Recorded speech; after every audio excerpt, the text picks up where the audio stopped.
Wetzel is not for everyone. For instance, sane people who can easily tell right from wrong or strongly urge to change the channel. Doctors Radio declared listening to Scott Wetzel can be hazardous to your health and can cause sickness, strokes, or wanting to take long walks on short piers. Feelings of agitation, dizziness, depression, frustration, and cold sweats are common when listening to Scott. You can have a bad reaction, such as confusion, redness in the face, teeth clenching, fist pounding, wanting to put a fork in your eye, and feeling the need to throw your radio out the window. Listeners have also reported increased swearing, trouble sleeping, and a strong desire to gamble. Truckers and drivers are urged to stay away. Learn from Jack from Arkansas.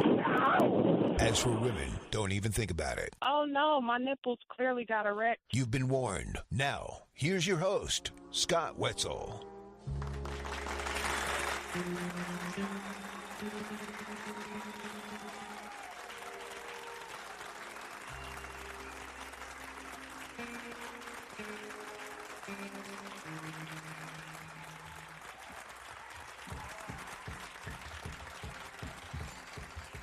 And welcome to the Scott Wetzel Show, right here on a wonderful Wednesday afternoon on FanStreamSports.com. Yours truly sitting in for the next 2 hours or so, taking a look at the world of sports, little politics, regular life as always. Click the like, subscribe button if you're watching us on our YouTube channel, as we always advise you guys to do. You want to send a tweet, it is at Opposite Picks. That's OPPOSITE, Picks, P-I-C-K-S. Email me. Go to the website, OppositePicks.com, hit the contact Scott icon and fire away, or just go to SWOppositePicks@yahoo.com. What are we going to talk about today, you ask? Red Sox win again. MLB recap and preview of tonight's games. A lot of afternoon games, including Paul Skeens on the hill. Ending the MLB madness. NFL wide receiver season props we'll take a look at. Quarterbacks yesterday, wide receivers today. We got some great ones like we had yesterday. How about the Cowboys big brawl yesterday? College football coaches on the hot seat with the college football season beginning in just a couple of days. Dressed to kill in the WNBA, and the Lakers family affair continues. We'll get to all those stories again. Phone call, well, not yet phone calls. Emails, tweets, and YouTube chat. We will take some phone calls from a couple of guests. One guest, anyway. Jeff Dawson, EastCoastSportsInvestors.com will join us at the bottom of this hour, and we'll do some college football and some NFL, some baseball, see whatever else Jeff has on his plate. So baseball, football, college football, NFL, WNBA, the typical stuff that we like to talk about here on the Scott Wetzel Show, Monday through Friday, 2 to 4 p.m. Eastern Time.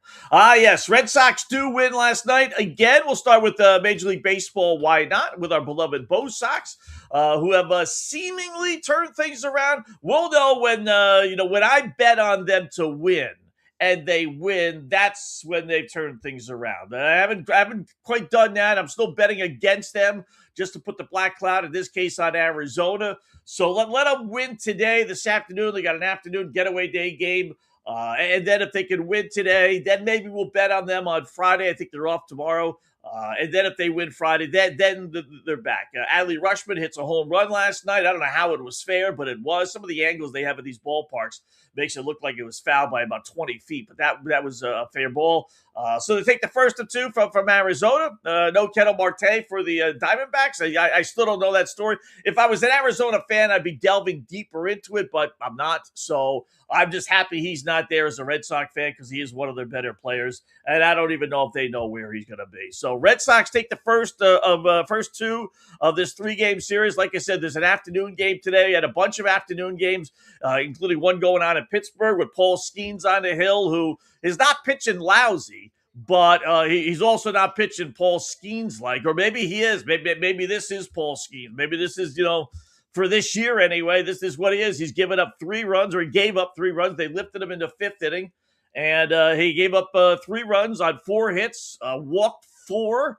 So he gave up a ton of base runners, did strike out 5, but that's neither here nor there. Bottom line is he couldn't get out of the 5th inning once again. I mean, his ERA is close to 4. His ERA over the last 16 starts is now over 5, and it's just not happening for him for whatever reason. I wouldn't be surprised. The Pirates right now are 62-66. So, mathematically they are right there. And it's such a bad sign to tell the world that you're shutting a guy down. But they're 6.5 back in the wild card race. They have to overtake Miami, St. Louis, Arizona, and then San Diego. That's 4 teams in order to get into that final wild card spot. Could it be done? Yes, but 6.5 back, and if they lose again today, like they're losing now 3-1, and they fall 7.5 back, and that would be how many in the loss column, Scott? Depending on what San Diego does, that would be maybe 8 in the loss column. They're not making that up. They aren't. After today, they have 129 games on their belts. 129, so 139, 149, 159. They got 33 games left.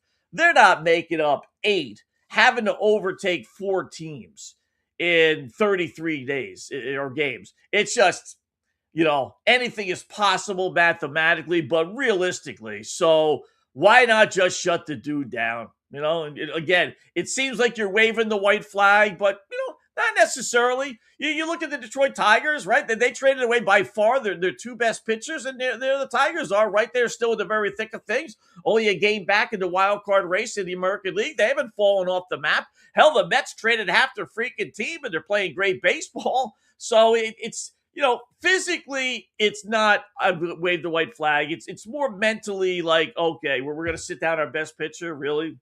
But honestly, if they lose today and they fall 8 back in the loss column with 33 games left, and if you're that concerned about Skeens, and I get it, velocity down, efficiency way down, you might as well just shut him down for the rest of the season. Just say it's just not worth it. Or, he skipped, he had 3 days more rest heading into today. Did it help him any? Nope. No, it did not. So something is wrong. Whether his first 2.5 years were the wrong and this is the right, but something is not normal. You don't go as good as he's been these first 2 years, and then you're on a much better team this year, Pittsburgh, right? And be so bad as he is this year. You don't do it. But he's another example of 1,000 that you could come up with of why you don't give long-term contracts, right? Not that they were thinking about giving him a long-term contract, but if there ever was a guy that you would say, man, this guy's got superstardom written all over him. He's great. He's this. I want to lock him up for 10 years. I know he's a pitcher, but who cares? He would have been the guy. And now look at him, right? I wouldn't want a 10-year, $40 million a year contract locked up in him right now. I'll tell you that. So another bad start for Paul Skeens as the beat goes on for the Pittsburgh Pirates. So they trail 3-1. Bottom 4, Mets and Padres, no score. Mini no-hitter, through 4 innings. Padres have yet to get a base hit.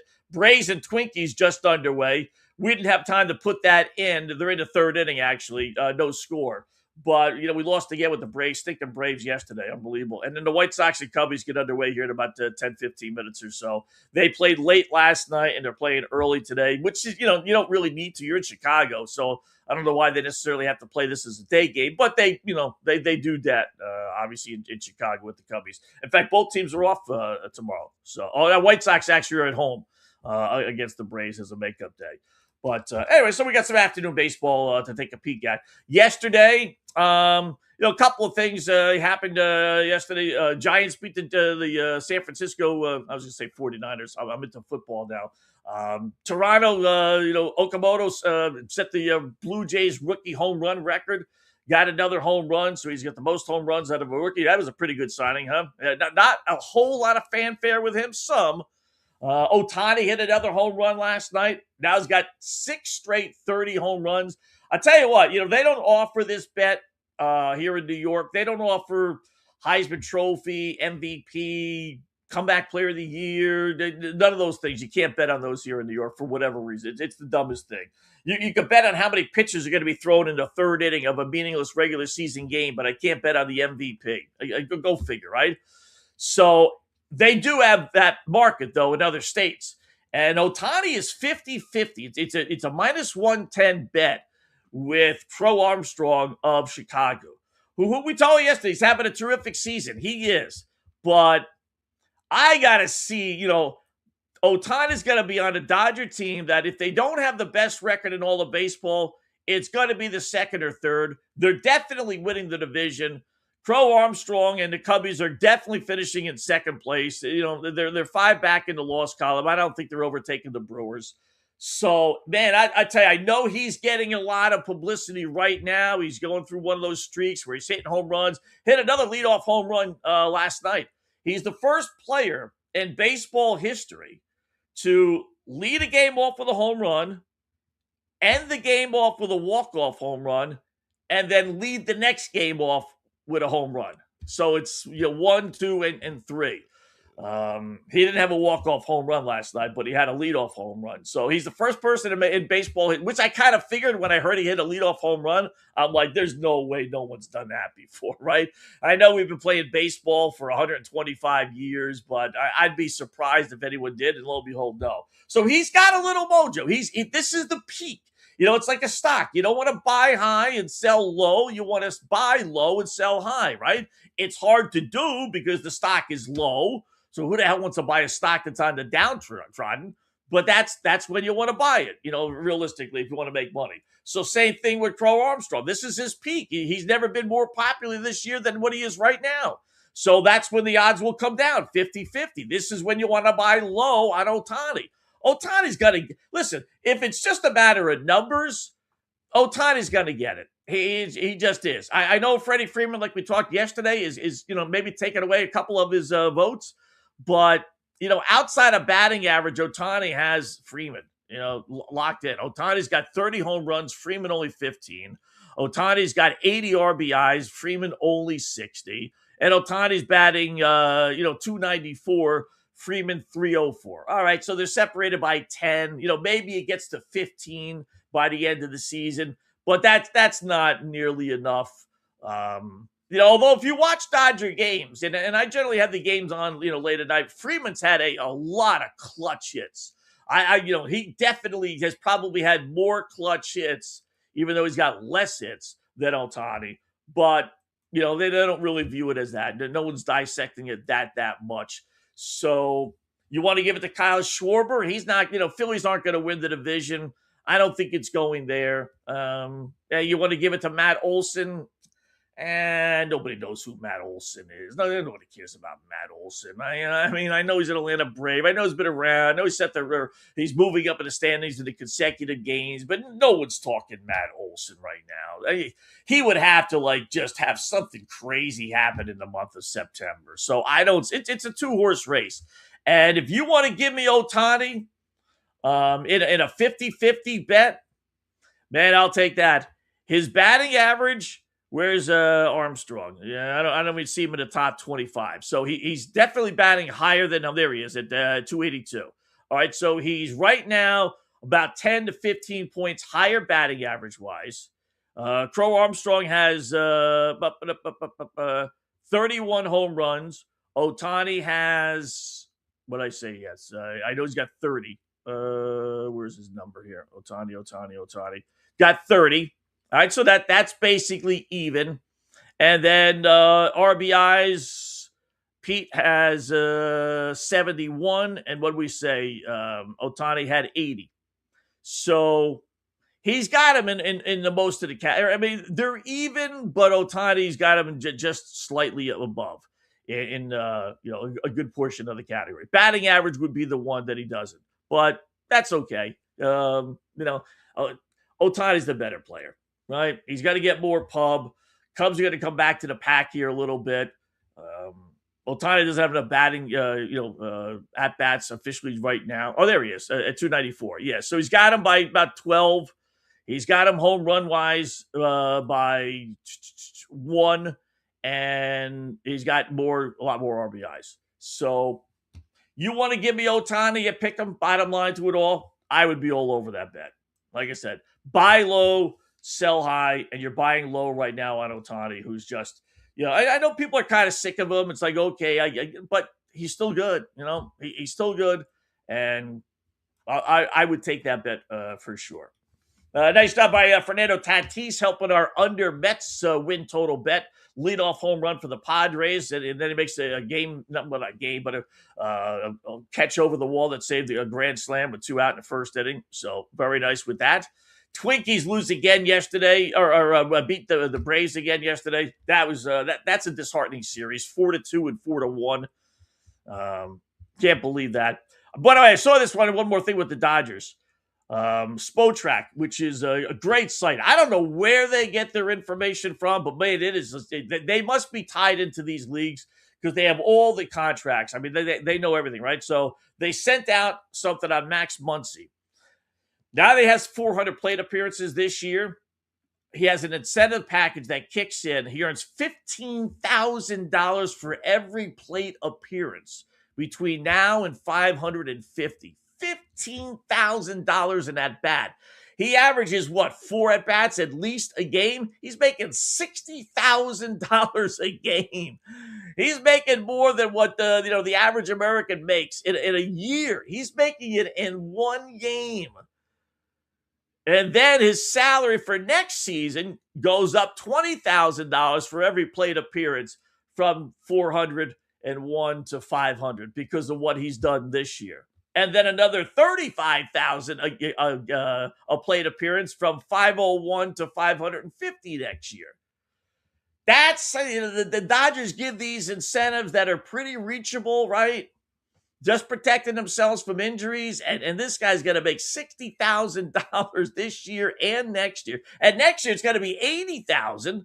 And then once he gets to the 501 plate appearance, that includes walks and errors and everything else that you don't get hit by pitch. That includes all that stuff. So he's going to be making $125 or so $1,000, $140,000, 4 times 35, $140,000 a game he's going to be making next year after his 501st plate appearance. Wow. That's the LA Dodgers, right? That's a hell of a contract. That is. Had a bagel last night, a rare bagel. Usually we hope bagels to the mornings, but unfortunately we had one last night. Lost with the White Sox getting plus 156 against the Cubbies. Had a long rain delay. And I just didn't even see the end of the game. I just saw the final score 4-3. I know it was tied 3-3 in the 8th inning when they went to a rain delay. Atlanta lost again, lost the first 2 of the series against Minnesota, and then the under 7.5 Toronto, Tampa Bay, forget about it, 10-5. Two of their best pitchers on the hill, and it just the whole game imploded. Toronto ended up winning. So went 0-3, lost $330 if you're a $100 player. We're still up $720, but 27-18-1. I'll have a 3-pack for you for later on in the show. All obviously games later on tonight. But that would hurt. We haven't had an 0-3. I don't know if we've ever had an 0-3 since we've been doing it, for a month and a half or so. Maybe once or twice. But we got to get back on the winning side of things later on tonight. So there's your baseball stuff. Football, big story. Not that it's big, but don't be Dallas Cowgirls and the New Orleans Saints. My thinking on this stuff. It's dumb. You don't put up with it in the regular season, obviously, in postseason. I don't know why coaches seem to want to put up with it in his preseason stuff. You don't put it up with it in preseason games. They hold these scrimmages and they pretend they're preseason games so they can take the games that they have this upcoming weekend lightly for some dopey reason. And these guys are beating the hell out of each other. Someone's going to get a broken neck. Watch the fight here. I mean, the way these guys rip their helmets off, someone's neck is going to get broken. That's going to be the end of it. Look at this guy. He's throwing it by his head. The ref's got no shot. Off goes the helmet. They're whipping at each other's helmet.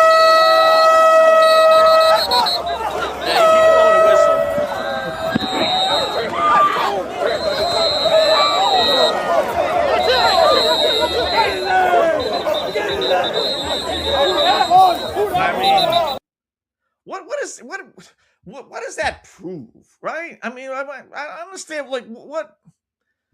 So you get into a fight and you rip each other's heads off. I'm telling you, someone's going to get a broken neck because they're grabbing those face masks, man, and they're not letting go. They're not really throwing punches per se. It's more just grabbing the face mask. You saw the throw to the ground there. Someone's going to get seriously hurt, and then that's going to be the end of it. And then I saw a clip from Brian Schottenheimer, the head coach of the Cowboys, and, he just poo-pooed it, That's why we always like to point out the head coaches that, say something about this, as I've done here on this show. The guys that just say, all right, you want to fight, go ahead and fight, but, we're going to get thrown out of practice. We don't do it during the game. You don't do it during practice. Simple as that.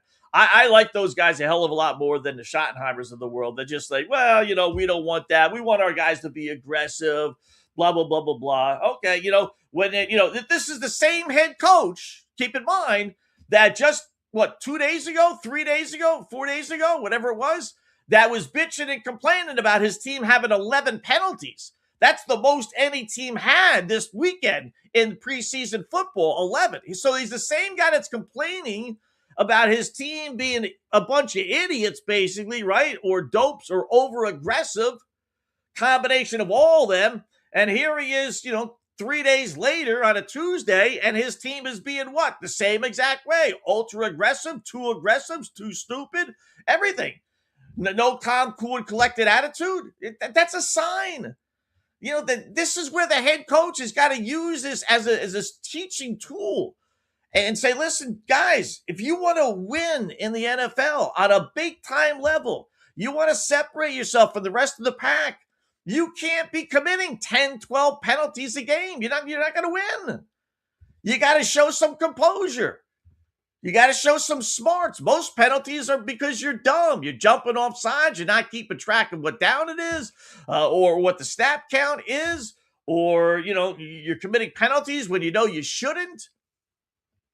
You're never going to win, and if he allows this to continue, rather than lay the law down and yell and scream about it, kick guys off the team, there's got to be a couple of guys on that team he knows he's going to cut, right? Cut them today.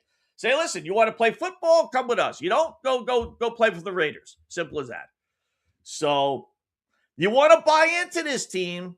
You do, but it's just a bad sign. You could probably count on one hand. There are some exceptions, but you could probably count on one hand how many teams that really go to the Super Bowl, let alone win the Super Bowl, that are in like the top 5 or so in penalties. Doesn't happen. It just doesn't happen. You got to be smart about this stuff. And I think it starts here, and I've always said that with these preseason fights. I think it's dumb. I really do. And like I said, some guy's going to have his neck twisted off, literally, and stuff for a serious and that's going to be the end of that. The end of these, I think these practices are stupid anyway.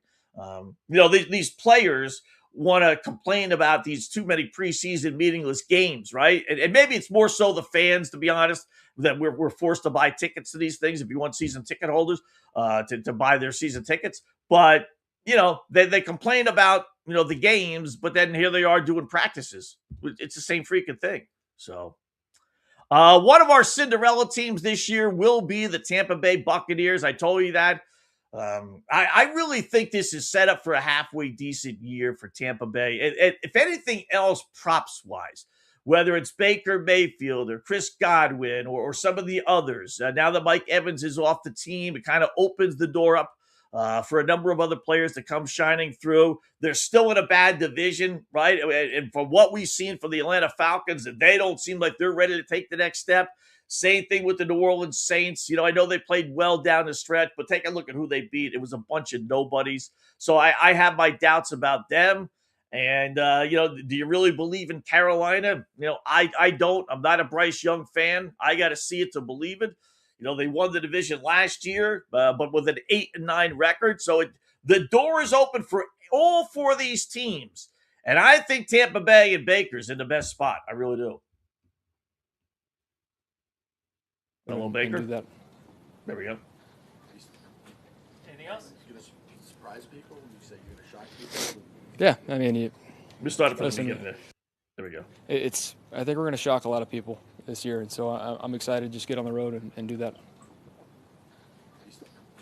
Anything else? You're going to surprise people when you say you're going to shock people? Yeah, I mean, listen, embellish it. There's no embellishing. I think you can't avoid it. There's the TVs everywhere. I think everybody's. Yeah. Hell yeah, I am. Everybody's picking us probably to have a losing record, so we'll see.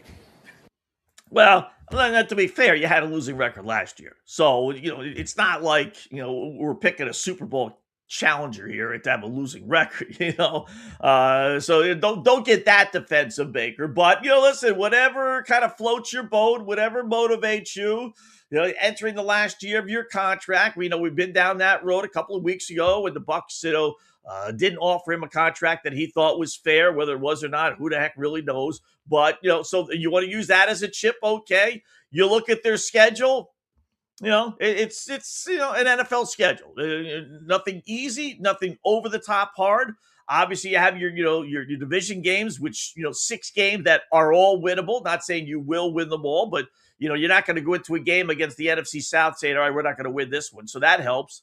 They play the AFC North, which used to be tough, but nowadays with Pittsburgh, I think, coming back to the pack and Cleveland being Cleveland, you got a game against Cincinnati and a game against Baltimore. Okay.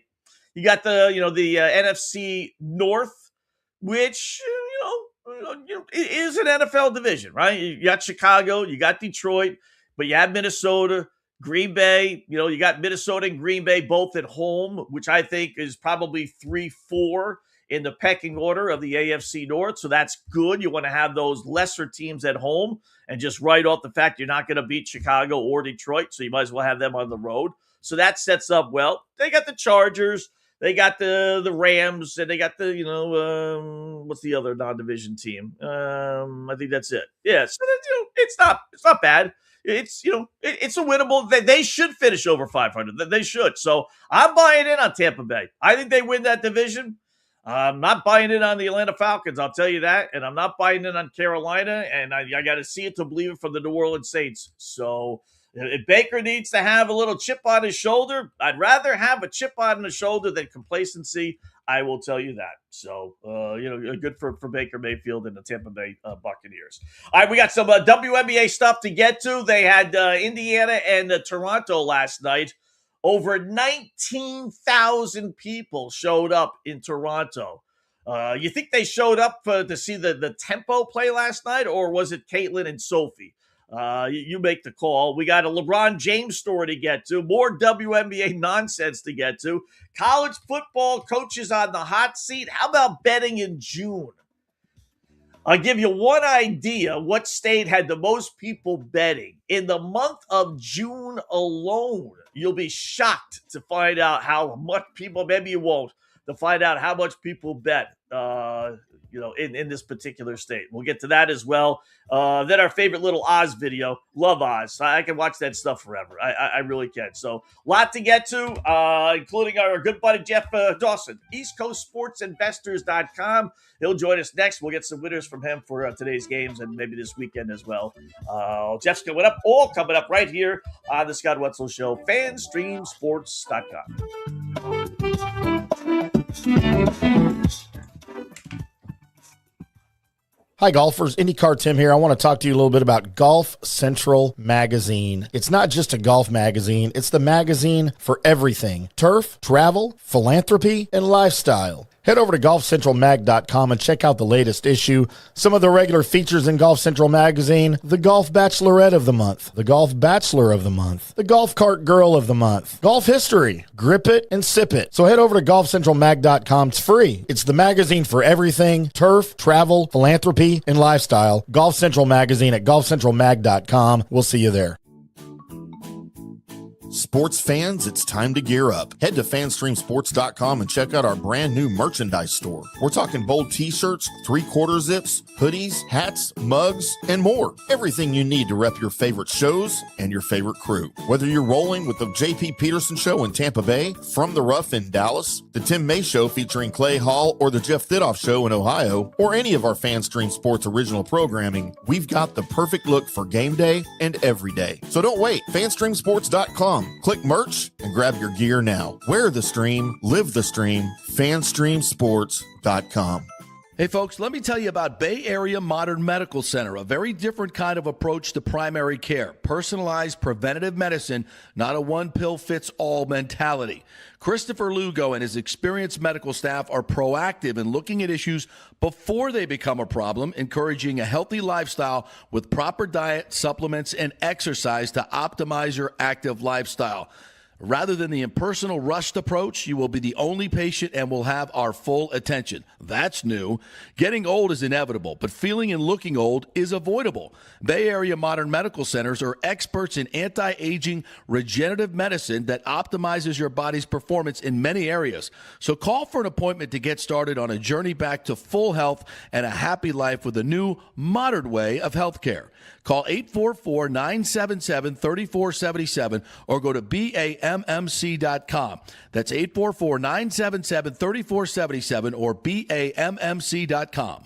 Today's show is brought to you by Tomstown, a premier craft distillery based in Kansas City, Missouri. Discover their award-winning lineup, including double oaked bourbon, botanical gin, and double grain vodka, named the best craft vodka by the readers of USA Today. Available for online delivery in 40 states. Visit toms-town.com or their Kansas City distillery to explore more. Elevate your game with Tomstown, where history meets innovation. Please enjoy responsibly. Orion Golf Management Solutions. Orion Management Solutions has tailored its service packages just like it tailors its approach to customers. Some owners need more supervision, while others need periodic assessment of their short-term and long-term strategies and programs. Orion can be called in to develop a business plan with the existing staff, or we can assist with the daily management of a facility or event. Either way, we make sure the client is satisfied and understands the direction the facility needs to go in order to achieve the owner's goals. Orion Management Solutions can help with owner assistance service solutions, daily course management, business plan development, monthly operations, or as-needed consulting services. Whatever your need, Orion Golf Management Solutions can help. Check out oriongolf.com. Let's go! Right now, back to the show on FanStream Sports.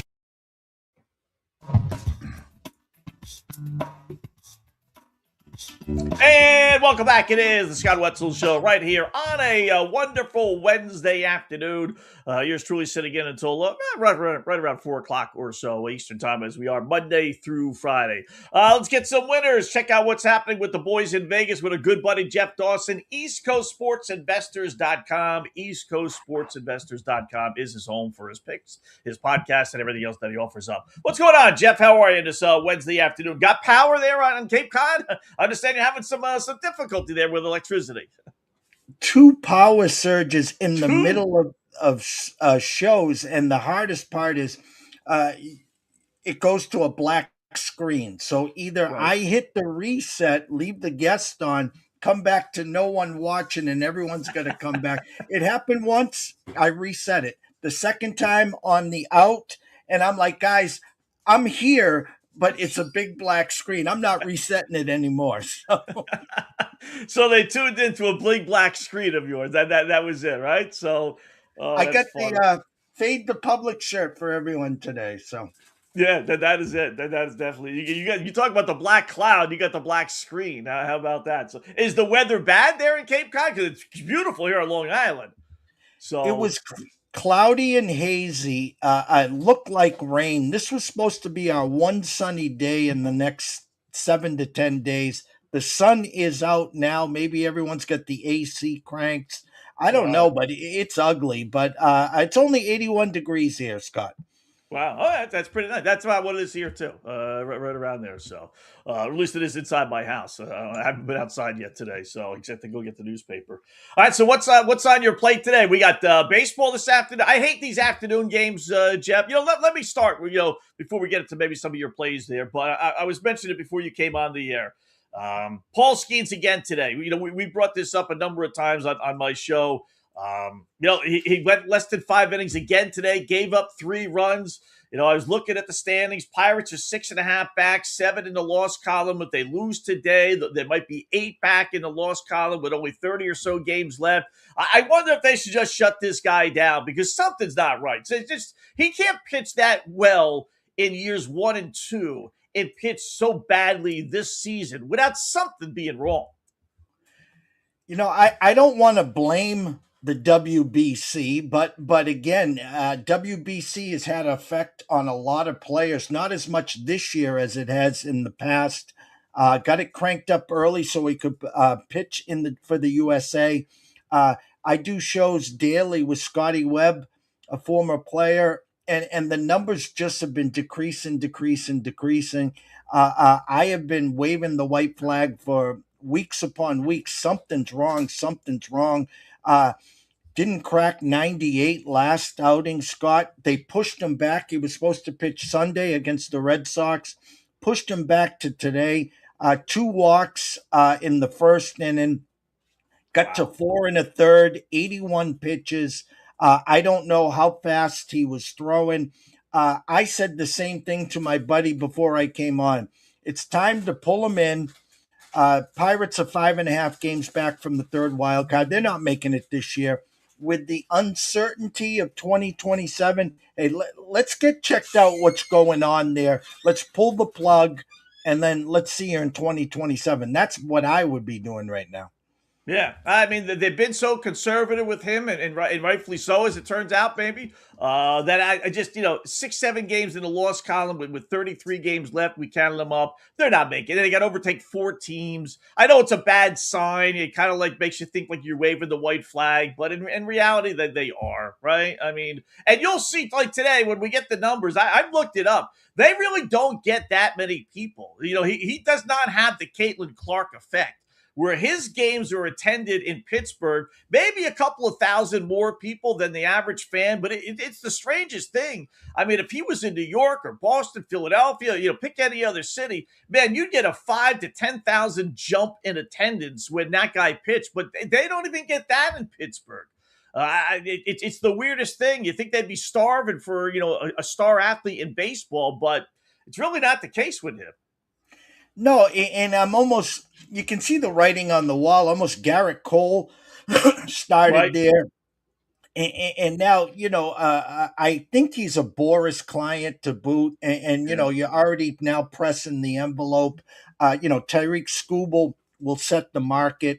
I'm not comparing Paul Skeens to Skubal, but the expectations, as this guy is a generational pitcher here.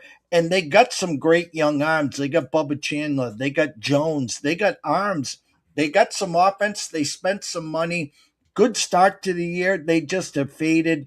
I hope they figure it out. I really, really do.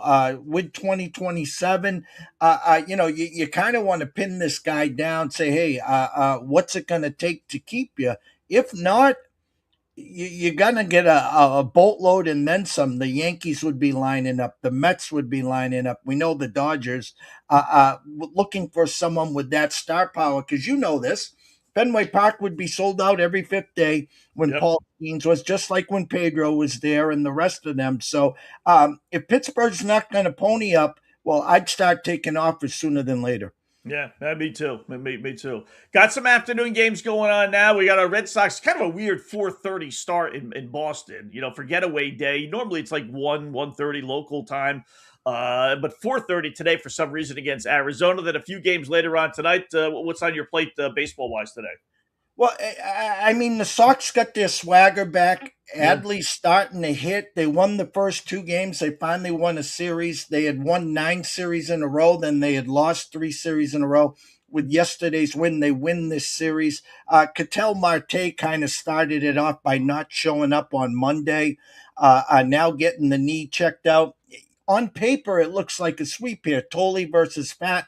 Fat's been great his last 5 to 7 starts. Money's leaking in on Arizona here. Right now, it's down to around 159. I do see it as low as 154. Red Sox favorite. I'm going to be with Fenway behind me as our backdrop here. I like the dog today. I do. I like Arizona here. I like them to sneak out a win. I took a shot at them also with the plus money in the first 5 as well. So I'm going to start with everyone watching here, Scott. I like the dog here. Diamondbacks plus 148 to leave Fenway with 1 win. All right. Our Red Sox, Jeff, I'm almost disappointed to tell you that they have last place or next to last place San Francisco coming up next. And then they got, Miami, which is a halfway decent Miami team. But they got 2 certainly winnable series. And I say I'm disappointed with that because they end up taking at least 2 out of 3, if not sweep, a real good and hot Arizona team. But they lose 2 out of 3 to Pittsburgh. They lose 3 out of 4 to Toronto. They lose 2 out of 3 to the freaking A's. They sweep the White Sox. They sweep the Dodgers. I mean, they beat the really good teams and lose to the really bad teams. I mean, this is the strangest thing over the last month or so with this baseball team. So I'm disappointed they got San Francisco coming up next. I'd just as soon have the Dodgers again come into town. Well, let's take a look at next weekend, Scott. The Red Sox will be in the Bronx, and I'm gonna say they'll have a new look. The word on the street is Roman Anthony will be ready for next weekend. They're hoping in the Bronx there, and we know the Yankees have that circled because that started the run, the sweep of the 4-game sweep of the Yankees. So, couple series before. Take care of business. Don't know what they're going to do with Trevor Story. He wants to come back this weekend. Tracy's like, whoa, we already got this thing mapped out. Why don't we talk on Friday and maybe see you on Monday? And I want no part of Story. I would rather bring Arias up, see what you got there. But we're hoping, fingers crossed, Roman Anthony next weekend in the Bronx, Scott. That would be, if he comes back and hits, he could come back, but let's see him come back and hit. Big game in the WNBA. I know you're a WNBA guy, Jeff. Minnesota at the Golden State. I've been on this Golden State team for the longest time. The odds had flipped on them. Then you got to lay 6.5, 7.5 sometimes, and they're still winning and still covering. They take on first place Minnesota tonight. Minnesota's a 2.5-point road favorite, which I understand, but battle of 1 and 2 in the WNBA, which does not include Caitlin Clark. How about that? A WNBA story about really basketball on the court. Yeah, and it was 1.5 overnight. Now it's 2.5 at the Circle with a 163.5. First one to 80 wins here. This is the spot where you would really think that it's a great spot for Golden State, home dogs here. But something smells to me here, Scott. It really, really does. I think I'd respect Golden State more as a 1 or 1.5 point favorite. I almost feel like they're begging us to take Golden State here. I think Minnesota gets it done. I actually like the under 163.5 here. There are some 164s here. I got this penciled in at around an 82-77 like game here. So I leaned Minnesota minus the 2.5 or the money line here, Scott. All right. Tough spot. The other game, this line was, I think I saw it last night at 7.5, maybe 8.5.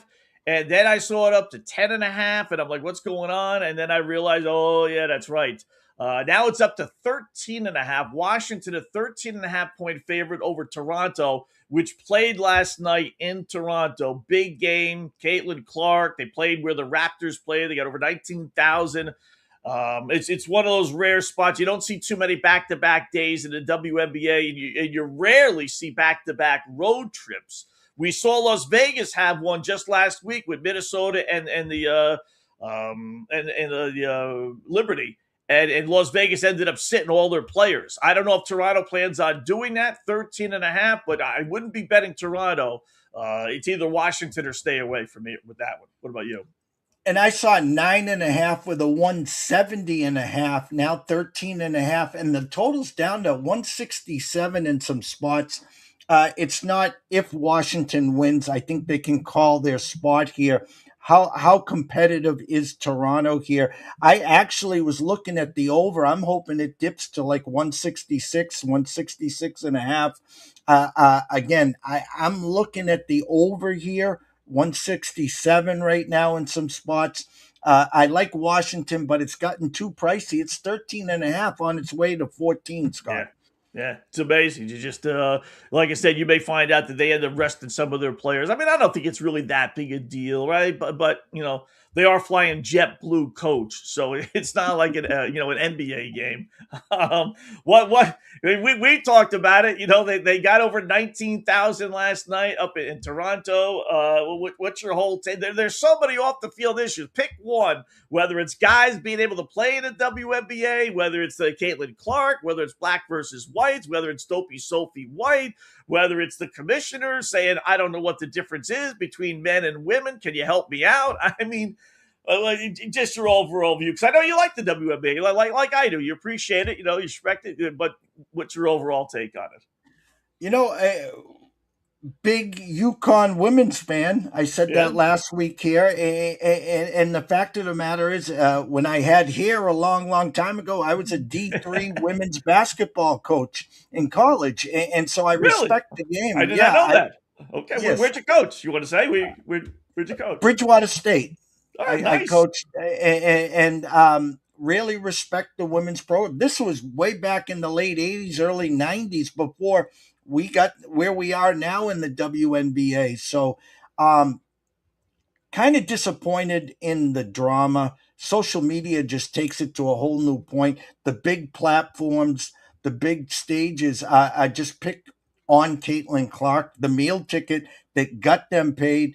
It's not like she came in and said, "Hey guys, I'm going to now resurrect this league," but she kind of did. And then you had the Angel Reese, Caitlin Clarks, and then the Asia Wilsons of the world, like, hey, stay in your lane here. This is my league. And it's just gone to a point where the drama, what's going on in Indiana, the head coach, I put up a tweet last week that got 1 million likes to it. I called her a wackadoodle. I mean, she just doesn't defend Caitlin Clark. She doesn't defend Sophie sometimes. I just wish they could play basketball. Just let them play basketball and stop the drama, and we can get back into enjoying this because it is a fun league. It is, if you like women's basketball, it's more than entertainment. There's some really good, skilled talent out there. They're playing on a big stage, and listen, you can bet on them like any other Yeah. sport. And I just hope that maybe after this year, it's just a one-off, Scott. Yeah, maybe they just they accept the fact that they figure out what about the women's situation and all that other stuff. And Jeff, I think I brought this up with you, but I know I brought it up with the listeners. I really equate it to soccer. When we had the World Cup here, soccer, good sport. A lot of people are interested. I get all that, but it's not mainstream. No one follows the MLS. They just don't. But when World Soccer comes and the whole world is watching, including the United States, you get scrutinized beyond belief. And then all the dopey rules that soccer has and the replays and the time going from 0 to 100 and everything, all the other things, then people take notice of you and you either succeed or you whimper. And just like soccer to me whimpered, that's what's happening with the WNBA, all right? They've been in existence for 30 years. For 28 years, no one really paid attention. Do whatever you want. Okay, you're good. You appreciate you. You get your hardcore fan, but you're not mainstream. And then with, CC coming to town, they become mainstream. And when you become mainstream, as good as that is, you're opening yourself up to scrutiny over the littlest things. And, they, to me, like soccer, have failed this year. I think they'll have another opportunity, like you said, next season, but they got to figure out what they're doing and who's doing it and why they're doing it. It's almost like there's an email sent to half or 3/4 of the WNBA. That couple of weeks ago, the clothesline to, I think it was Sophia Cunningham, and the woman's walked off like with her chin up like this. All the hard fouls to Caitlin Clark. It's really turned this year almost into a mockery, as you said, with the drama. Then the Enos Cantor, yeah, I'll see you next year. And Angel Reese, I'll dunk on you. You're the first person I want to dunk on. So it's more comedy and drama versus the basketball this year. And again, I just truly hope, Scott, it's just a one-off. Yeah. College football, we got games this weekend. Are you ready for the college football season? Have you done your handicapping for this weekend's games? Well, we got NFL week 2, and then actually the following weekend, if I'm pulling this up correct, will be your week 0. That will be your Dublin game, and that's the one. Right. Not this weekend. Yeah, my bad. Yeah, go ahead. Yeah, and that's the headliner. TCU played North Carolina last year on this weekend in North Carolina, the debut to Bill Belichick, and they put up 50 points. I think they just scored again, Scott. That's how bad it was. and now they opened up as low as 6.5. Now it's 7.5. The total's down to 47.5. Everyone's betting the under. The whole world's betting TCU. Something smells here. Belichick, Lombardi, on administrative leave. Steve Belichick was left because of medical or something. I don't know what's going on with Bill. I'm going to wait till this gets to 8.5. I'm going to take UNC here, hold my nose and pray, because this number smells.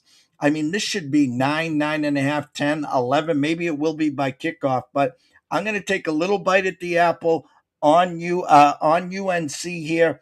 Probably by kickoff be getting 8 or 8.5, Scott. All right. I got the segment coming up of my 6 coaches on the hot seat, Jeff. I'll start with my favorite. Not that I necessarily think he's on the hottest hot seat, but I am a Nebraska fan. Matt Rule. He's been there 3 years. This is 4th year. He's still looking for his first signature win. He's only 19-19, only 10 Big Ten wins. And maybe last year at UCLA, but that, if that's your signature win, then you know where this program has been over the last 3 seasons.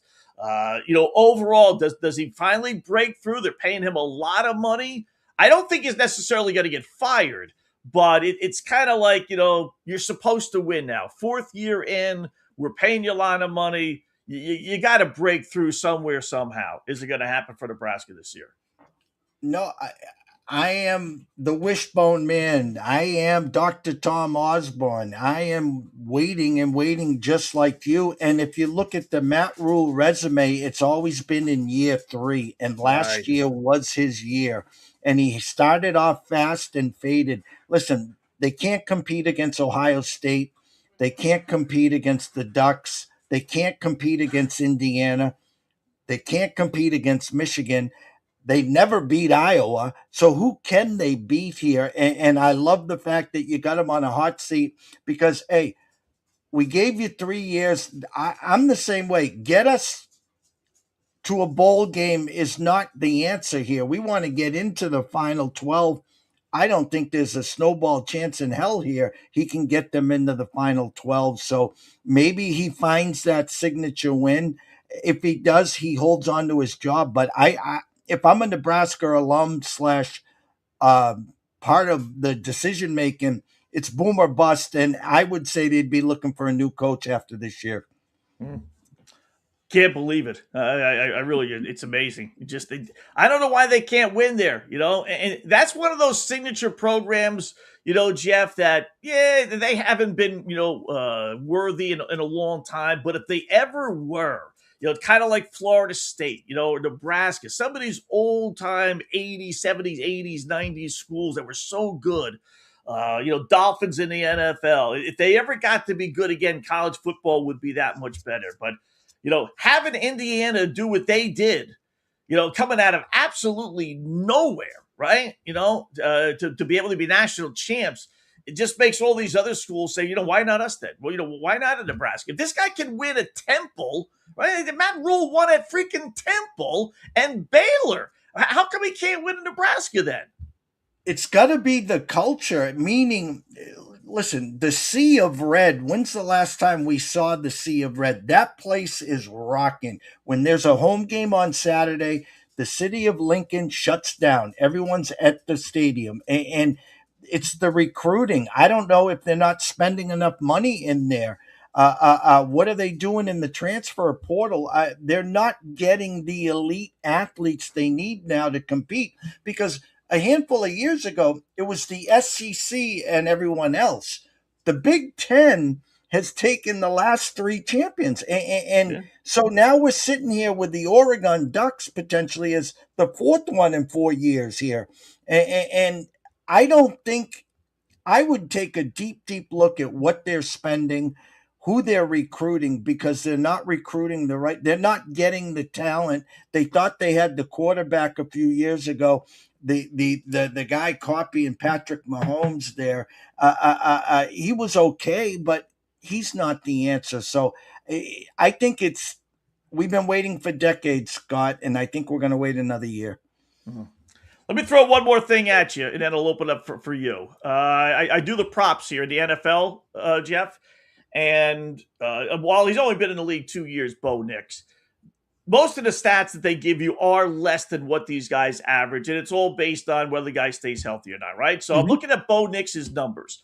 The passing yards for this season with the boys in Vegas, 3,500 yards. He had 3,775 his first year. He had 3,900 last year. So he's eclipsed this by 200, almost 300 yards both years in the league. Now I go to the wide receivers position. And I go, and it's the same thing. They're going to give you numbers that are less than what these guys average because they're banking on these guys getting hurt, right?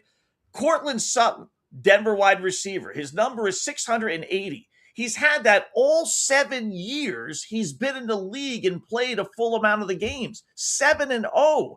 You go down to his teammate, former Miami Dolphin guy, and Jalen Waddle, and his numbers are the same, about 200-300 less than what he's averaged. He haven't had 905 900 and a half a yard is his number.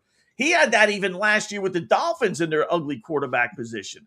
So I got 3 Denver players on offense whose numbers this season are considerably lower than what they've been able to do their course of their career. So my question to you is, what don't we know about this Denver Broncos team, which should have a huge chip on its shoulder after, just coming up short reaching the Super Bowl, that these numbers are so low? Bo Nix, health, ankle, foot, whatever that was, Right. that he wasn't playing against the Patriots. There's a lot of mouths to feed over there. You talked about Jalen Waddle. You talked about Cortland Sutton. He has his Oregon Duck wide receiver over there, Troy Franklin. They drafted a running back that Sean Payton said, Jonah Coleman. He was out there on Saturday or Sunday in his preseason game. He saw one series and they said, why'd you pull him? He goes, I saw the same thing I had the first couple of weeks. I've seen enough. We know Sean Payton loves to run the ball. They got J.K. Dobbins when he's healthy. They got R.J. Harvey. They got a great defense. And we know in December, cold weather, snow, wind in Denver, all leans towards those unders there. If I had to choose one, and we had Biff's Almanac here, I'd take a swing at the Jalen Waddle. Just if he stays healthy, all the metrics where Bo Nix throws meets the Jalen Waddle criteria here. So again, if he's healthy, he plays 17 games. Waddle is, I think, the number one. Sutton will be the number 2. I don't know who's going to be number 3. Pat Bryant's another wide receiver over there. Their tight end play is kind of weak there, but they have a 3-headed monster where I would lean Jonah Coleman to midseason and late to take over that job.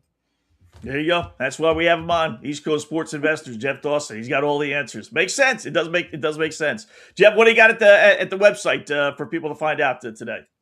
What we're going to do very simply is looking for people to join the ECSI experience. We're wrapping up our 11th year of public service. We debuted January 1st, 2015. Had a lot of hair, not gray, but we're still here getting ready for our 12th season on January 1st, 2027. So we have all our plays delivered right to your cell phone and emailed on a daily basis. And now we have something that we're real proud of, the ECSI Journal, which is like the Wall Street Journal, but just in the sports. And we send that out Monday through Friday and also on Sunday. So you get a 2-for-1 with me for the rest of the year. You can DM me at EC Sports Invest on X or send me an email to eastcoastsportsinvestors@gmail.com. Take a look at our website, East Coast Sports Investors, and any questions, comments, concerns, they know where to find me, Scott. Jeff, great job as always, man. Do appreciate it. And we'll talk again next week. All right. You take care. All right, man. There you go. Jeff Dawson, EastCoastSportsInvestors.com for all that stuff. So we got a lot to get to. We got our college football. Like I said, the guys on the hot seat. We'll go over a bunch of those other wide receivers that we have for some of the season numbers. And like we had yesterday with the quarterbacks, we got some really good ones here with the wide receivers and a little WNBA news as well. So still a lot to get to here on the Scott Wetzel Show. Hour number 2 coming up next on FanStream Sports. Hi, golfers. IndyCar Tim here. I want to talk to you a little bit about Golf Central Magazine. It's not just a golf magazine. It's the magazine for everything: turf, travel, philanthropy, and lifestyle. Head over to golfcentralmag.com and check out the latest issue. Some of the regular features in Golf Central Magazine: the Golf Bachelorette of the Month, the Golf Bachelor of the Month, the Golf Cart Girl of the Month, Golf History, Grip It and Sip It. So head over to golfcentralmag.com. It's free. It's the magazine for everything: turf, travel, philanthropy, and lifestyle. Golf Central Magazine at golfcentralmag.com. We'll see you there.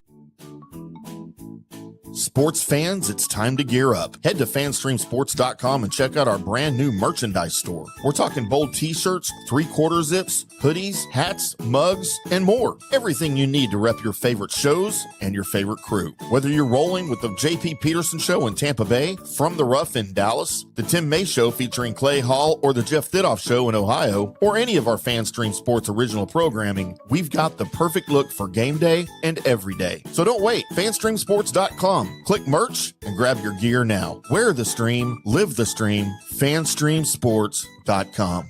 Hey folks, let me tell you about Bay Area Modern Medical Center, a very different kind of approach to primary care. Personalized preventative medicine, not a one-pill-fits-all mentality. Christopher Lugo and his experienced medical staff are proactive in looking at issues before they become a problem, encouraging a healthy lifestyle with proper diet, supplements, and exercise to optimize your active lifestyle. Rather than the impersonal, rushed approach, you will be the only patient and will have our full attention. That's new. Getting old is inevitable, but feeling and looking old is avoidable. Bay Area Modern Medical Centers are experts in anti-aging regenerative medicine that optimizes your body's performance in many areas. So call for an appointment to get started on a journey back to full health and a happy life with a new, modern way of healthcare. Call 844-977-3477 or go to BAMMC.com. That's 844-977-3477 or BAMMC.com. Today's show is brought to you by Tom's Town, a premier craft distillery based in Kansas City, Missouri. Discover their award-winning lineup, including double oaked bourbon, botanical gin, and double grain vodka, named the best craft vodka by the readers of USA Today. Available for online delivery in 40 states. Visit toms-town.com or their Kansas City distillery to explore more. Elevate your game with Tom's Town, where history meets innovation. Please enjoy responsibly. Orion Golf Management Solutions. Orion Management Solutions has tailored its service packages just like it tailors its approach to customers. Some owners need more supervision, while others need periodic assessment of their short-term and long-term strategies and programs. Orion can be called in to develop a business plan with the existing staff, or we can assist with the daily management of a facility or event. Either way, we make sure the client is satisfied and understands the direction the facility needs to go in order to achieve the owner's goals. Orion Management Solutions can help with owner assistance service solutions, daily course management, business plan development, monthly operations, or as-needed consulting services. Whatever your need, Orion Golf Management Solutions can help. Check out oriongolf.com. Let's go! Right now, back to the show on FanStream Sports.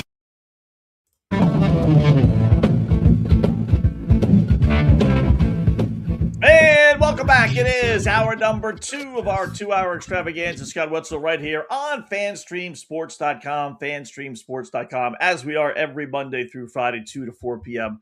Eastern Time. Just kind of recap what we've been through already. Jeff Dawson, East Coast Sports Investors, joined us last hour, closed out hour number 1. Got some baseball stuff out of him. Red Sox winning yesterday 9-4, now outscored the Diamondbacks 20-5 in this so far 2-game series. They throw the first pitch at 4:30 Eastern Time. So Red Sox 9-1 their last 10 interleague games. Probably just a fluke, but they are weird. As we talked with Jeff, they're 13-0. They have a better. This is how weird the Red Sox season has been. They have a better record against first place teams than they do last place teams. Go figure. I mean, it's hard not to say, man, if you just beat the lousy teams, you'd be in first place. But then you got to if you're going to say that, then you got to say, well, maybe you shouldn't be 13-0 against division leaders then. Maybe you really should be, 9-4, 8-5, something like that. But it's the weirdest thing, trying to figure out this baseball team. I just, so 4:30 start. Cubbies take the first 2 against the White Sox. Good job. I'd like to know, as bad as the, who covers.com does a pretty good job with this stuff. I bet I could find what the record is between National League and American League teams. And, Cubbies showing again in this series, you got a pretty good White Sox team that you can make arguably is the fourth, maybe fifth best team in the American League, right? Behind Red Sox, Stankies, Blue Jays. You want to throw Houston on there? I mean, I wouldn't necessarily. So probably the fourth best team. But I bet the National League. If a bettor just said National League, American League, I'm betting the National League team. Let me throw out the Colorados of the world, man. I bet you would have won money. So Yankees and Orioles, nothing crazy with that thing going on. Philadelphia beat the Diamondback or the Marlins yesterday, so they're taking the first two in that series. Told you Pittsburgh and Detroit. Pittsburgh winning yesterday, but they're losing again with Skeens knocked out of the game in the fifth inning. You got San Diego winning in the Mets. Fernando Tatis with a home run, robbed the Mets of a grand slam. How about the Brewers? 22-0 over the Mariners. 22-0. And the Brewers did it again. I forgot to give this out. I know we've talked about it, but I didn't make a point of it like I should have yesterday. Weirdest stat, and one of these days I'm going to look this up, but I forget where I found it, but it was a pretty reputable site where I don't necessarily have my doubts. But first game of a series over the last 67 series. So what is it, the last year, and how many series do you have a season? Good question. Right around 50 or so, right? So it's got to be over a year. They are 50-17 in game one of series over the last two seasons, including winning last night. 50-20. I mean, that's a great. Listen, they've been good, but not that good. That is a phenomenal. Why? I don't know. That's home and on the road. I like to come up with reasons to justify a stat. It's not like they're awful in games 2 and 3, Scott. I know. So, but they aren't this good though. 50-17 winning again last night. They got the fewest home runs in baseball, and yet they got the best record. All this home run, mumbo jumbo we talk about, they got the fewest home runs. The team with the best record. Go figure, right? The team with the most home runs, Washington, can't get out of a paper bag right now. Lost again, shut out by Texas. You put a fork in them, they are just absolutely done. Dodgers do win. End up winning 7-6. They had a 7-4 lead heading to the bottom of the ninth inning. 1 out, nobody on base. And the Rockies scored twice, and they lose 7-6. Why is that big? Because the Dodgers were laying 2.5 or so. If you bet the Dodgers, you bet them probably laying a 1.5, and you were 2 outs away, nobody on, and the dopey Rockies scored twice, and they only lose by 1 run. So another 1-run win for the Dodgers. I told you they got the worst 1-run record in baseball. The worst. 49 or now 50. 49 wins by 2 runs or more. That's for a team that's got 80 wins. That's a lot of 1-run losses or 1-run wins, which would turn into losses for you if you bet them laying a 1.5. WNBA last night, over 19,000. The Toronto Tempo expansion team, who draw well, expansion team, but they moved this game to where the Raptors played. Their arena seats about 8,000 or so, and the Raptors can put over 19,000 as they did last night. Guys were showing on Twitter lines down the block like it was a Paul Skeens bobblehead giveaway. I mean, over 19,000. And then the dopes booed Sophie Cunningham for some crazy reason, right? She took it well. They talked about it afterwards, said all the right things, whatever, sign of respect, no big deal, blah, blah, blah, blah, blah, right? And there's a picture of Caitlin signing autographs and everything else, and Sophie signing autographs after the game. And they got a picture of some ugly broad from Toronto. I don't know who the hell she is, but she's got this nasty scarl on her face, just like typical WM. It's going to be the latest meme of what's wrong with the WNBA, right? And it's got.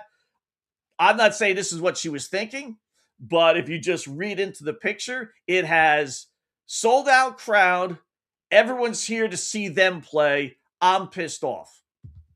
That's if you just look at one WNBA picture, that's what that picture said. It's Caitlin's Caitlin. Caitlin's signing an autograph right behind her as they're both walking off the court. And she's got, like I said, this like woman of just like, you're asking me to cook dinner for you? What, are you kidding me?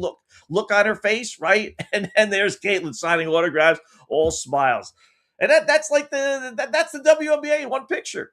And she was even white, just a white woman jealous of all the attention that Caitlin's getting, right? And oh, by the way, when they hosted the Atlanta Dream, and Dingaling, Angel Reese, they got 8,000. When they host Caitlin, they got 19,000. Why do you think that is, WNBA players? Why do you think they moved the game to the twice as big arena for Indiana, right? Accept it. Just accept it that she's the face of the franchise. Embrace it. You don't have to hate her. She's not a bad person. I mean, it's a bad, we've talked about it, but it's just a bad look for the WNBA. It's a bad look for women. It really is. It's a bad look for women. So, but I thought that was funny last night. And Indiana did win. Someone's got to tell, this is the thing with Caitlin. And I don't think she's phony at all. But she's got a lot more to lose than anybody else in the WNBA, right? She's got big-time contracts and everything else. So I'm sure her handlers are saying, listen, the moment you step on that court, the moment you step outside of your house, there's a camera on you. And no, you got Allstate giving you millions and millions of dollars, and you got Nike giving you millions and millions of dollars, and you got this company and that company sponsoring you. She's making a gazillion more dollars than she's ever making in a dopey WNBA game, right? So just know that and just do the right thing. Even if you want to walk by that person asking for an autograph, even if you're tired and you're exhausted and you just want to get home, you just want to live your life, you just want to go out to dinner and not have a big fuss made about it, just know people are watching you and you have to do the right thing. And so far she has. Unlike one of our favorite whipping boys, LeBron James. How tall he is, guy. 3 kids looking for autographs, right? There's LeBron in the hallway, the hotel. He's pretending he's on the phone. That's not for me to figure out. That's for y'all to figure out. What's up, LeBron? Hope you feel better, bud. Nothing. He's pretending. He got these 3 little kids, right? I mean, look at them. What are they, 7, 8, 9, 10 years old?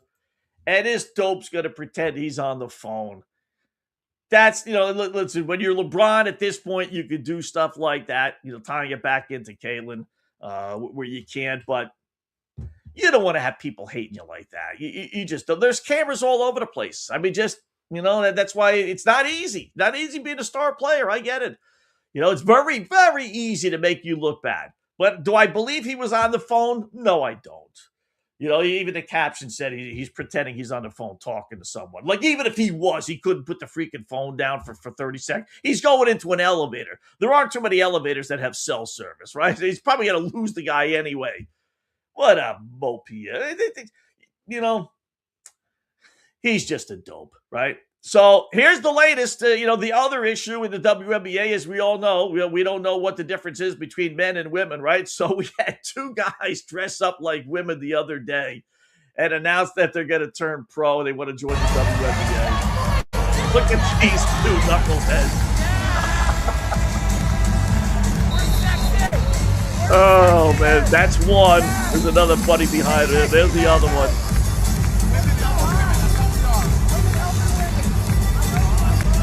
Oh, my goodness. There's the security guy, or woman. She's like, what the hell was that? What? And she starts laughing. She's trying to hide her laughter right now, right? Oh, that's great.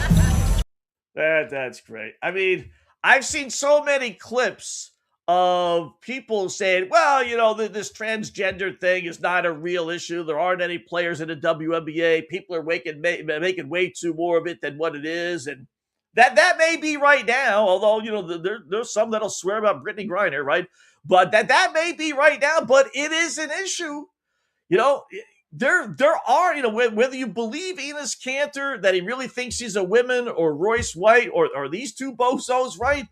If you're opening the door for those people to be allowed in your league, it will be an issue.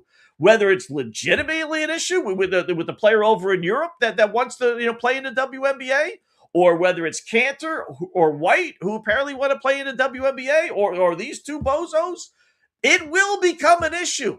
When you open it up to that, and you want to open up to being the woke NBA, then it'll eventually become an issue. So you might as well stop it right now. Because as I told you the other day, it's the only dopey sport, women's sport, that doesn't have rules on this. I don't know how you could not think this might not become an issue. When 99% of your league are lesbians, and you live in that RBQ, SPRTRV, community, how you wouldn't think that might become an issue and have someone want to join your league, I don't know. But it will be. You might not right now. You might be right about that. But it's going to become an issue. When these people, that's what I'll call them. I got to call them women. When these people apply to be entered in the WNBA draft, you're going to have to decide. And I'm telling you, as Kanter said the other day, he's got 5 or 6 guys lined up that say they want to play. And if all it takes, forget about blood tests and everything. If all it takes is for them to say, I think I'm a woman, man, they're all going to come. You're going to get enough knuckleheads that'll say, yep, I think I'm a woman. And they're going to take over the league, and that'll be the end of the WNBA. Then you'll hear them bitch. Oh, then they will. Absolutely. Especially when you get 5 or 6 guys that say, yeah, we want to be buddies. We want to pull LeBron James. We all want to play together. So when we get the Toronto Tempo, or the, pick another team that has 5 of these guys playing, then it'll be a complete mockery, and the league will go down the drain. They have to. The WNBA, whether it's Silver stepping in, or somebody, whether they want to blame it on Trump, make somebody else be the bad guy, but they have to step in and just say, we can't have transgender people. We just can't. Sorry. We tried, we failed, can't have it. Not right, not fair. The president says we can't. So got to do what the president says. Silver says we can't. He's the main guy. WNBA, we get funded by the NBA. He says no. Pick a villain if you want to, but if they actually allow it, I think there's a better chance of 10, 15 people joining the league as men than there are none. I really do. There's enough Enos Kanters out there that will, even if it's not about money. So WNBA, man, it is funny. It really is. All right, before we get to the NFL, how about our coaches on the hot seat? A little college football with that's starting. 1AA actually starts next. I think it's if not this weekend. When does it start? I know the real college football world starts the 29th. Yeah, you got some games this week. The 27th, the WNBA starts. So next Thursday, Mercyhurst, Youngstown State, Maine, Towson, and a few others. So I'm getting my final preparations for the college football world. Here are my 6 coaches. Always want to throw out a college football and or NFL thought at you. So 6 coaches on the hot seat, not necessarily in order, but all pretty good though. As far as I think they need to win this year. How about Baylor, Dave Aranda? He's in his 7th year. And one time Baylor was the hot thing. It really was. But if you look at his resume, he took over after Matt Rule brought that team back to prominence. And then Rule left for Nebraska, as we'll talk about here in a second. And really ever since then, it's his 7th year. So he's been there 6 years. He's had a losing season in 3 of them. They've been overrun in the Big 12 by in-state rival Houston, in-state rival SMU, and even BYU. The all schools that have really knocked Baylor down a couple of perches. So, like I said, he won his first couple of years, but that was with Rule's kids, and he hasn't gotten the job done. He's been able to survive at this point, but they have another losing season like they figure to have, and now you have 4 out of 5 years. He's done. How about Florida State's Mike Norvell, right? I can't still believe he's actually still there. 7th year, losing seasons in 4 of the 6, let alone 3 by Dave, including the last 2. Florida State once had a streak of 41 straight winning seasons, 41 in a row, and now they can't buy one.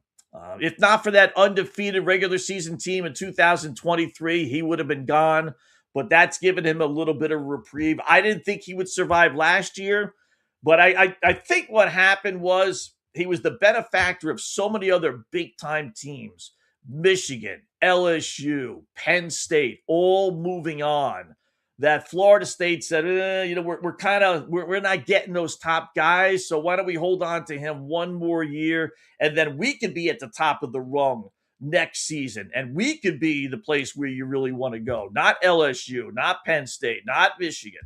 So I think that saved his job, but I don't think it's going to happen this year. So I expect him to be gone. How about Maryland's Mike Loxley? He sucks anyway. 8th year. It's only 2 winning seasons out of 7. His best record was 8-5 a couple seasons ago. Last 2 years, he's had 8 wins combined.